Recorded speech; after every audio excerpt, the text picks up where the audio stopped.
ও লঙ্গির জায়গায় বসছে, একটু চোখ নিচে নামলো না। আপনি একটু বলেন কি হয়েছে?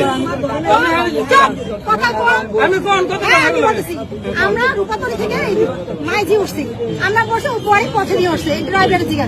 ও উঠছে পর থেকে ও লঙ্গির জায়গায় বসছে, একটু চোখ নিচে নামলো না। আমি অনেকবার ফলো করতেছি, আমরা কথা বলতেছি, ও মানে ওর চোখ তো যায় না, কিন্তু চোখের তো কিছু করতে পারবো না।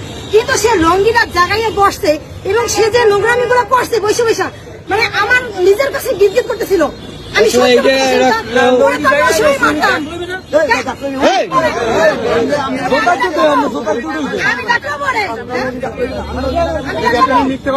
তার মানে তো কথা সত্যি। আবার কেন বলবেন মা বোনরা আমরা সবাই আমাদের সম্মান আছে না? ভালো হইতো না, না ওরা শিক্ষা আপনারা দেন। আমি বলি আর 10টা মানুষ যেন নোংরা মানুষ এরকম নোংরামি না করতে পারে, এই জন্য ওরা শিক্ষা দেওয়ার জন্য সবাই শিক্ষা পান। দেখুক সমাজে কথা